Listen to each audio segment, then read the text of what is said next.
Bienvenue sur Nayel Prépa, la chaîne consacrée aux mathématiques en CPGE. On se retrouve aujourd'hui pour un exercice sur les complexes abordables pour les lycéens qui rentrent en prépa. On se retrouve tout de suite, juste après le jingle.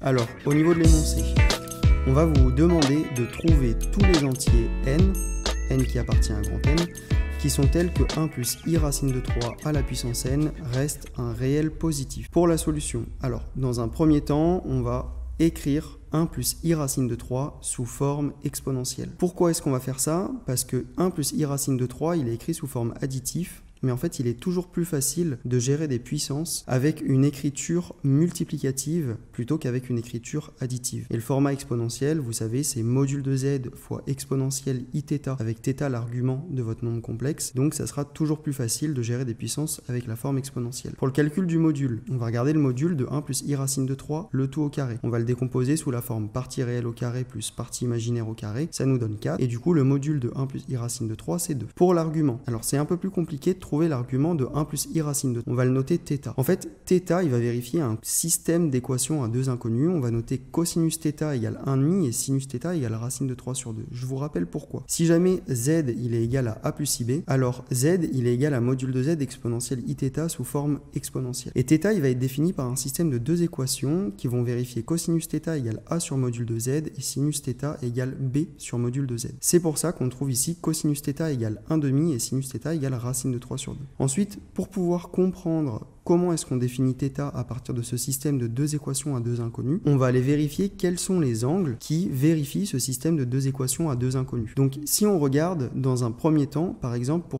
sinus θ. Pour sinus θ, on veut que sinus θ égale racine de 3 sur 2. En fait, dans notre tableau, on va voir qu'il y a deux solutions possibles. La première, ça va être pi sur 3 et la deuxième, ça va être 2pi sur 3. Et ensuite, c'est l'équation avec cosinus θ qui va nous permettre de choisir lequel de ces deux-là. Donc pour cosinus θ, on veut cosinus θ égale 1,5. Donc on a encore deux solutions, pi sur 3 et 5pi sur 3. En fait, vous voyez sur votre cercle trigo que le cosinus de pi sur 3, il vaut bien 1,5 et le sinus de pi sur 3, il vaut bien racine de 3 sur 2. Donc c'est ce qu'on note ici sur le document manuscrit. θ, il va être égal à plus ou moins pi sur 3, c'est ce qu'on a trouvé pour le cosinus. Et pour le sinus, on a trouvé que θ, il va aller pi sur 3 ou 2pi sur 3. En fait, c'est parce que θ, il est égal à pi sur 3 ou à pi moins pi sur 3. Et c'est comme ça qu'on retrouve le fameux 2pi sur 3. Du coup, la seule solution à notre couple d'équations, ça va être θ égale pi sur 3. Finalement, on trouve que 1 plus i racine de 3, il est égal à 2 exponentielle i pi sur 3. Et donc, 1 plus i racine de 3 à la puissance n, il est égal à 2 puissance n exponentielle i n pi sur 3. Et ça, on va pouvoir le décomposer avec cosinus de θ plus i sinus de θ. Donc, on trouve que 1 plus i racine de 3 puissance n,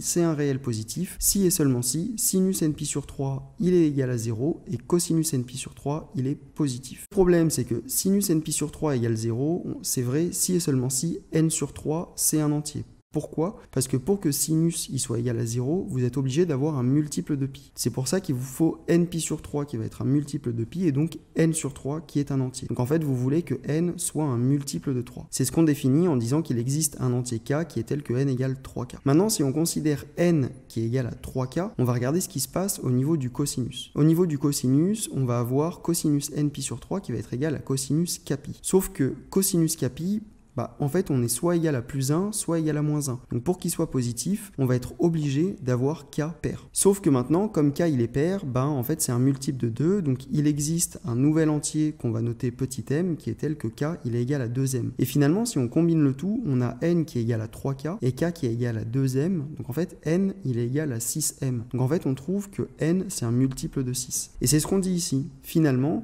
1 plus i racine de 3 à la puissance n, ça appartient à R+, si et seulement si n, c'est un multiple de 6. Et finalement, la conclusion de cet exercice, c'est de dire que les seuls entiers qui sont tels que 1 plus i racine de 3 à la puissance n est un réel positif, ça va être uniquement les multiples de 6. Voilà, j'espère que vous avez apprécié cet exercice. N'oubliez pas de vous abonner et de liker la vidéo, et on se dit à bientôt pour un prochain exercice. Ciao, ciao!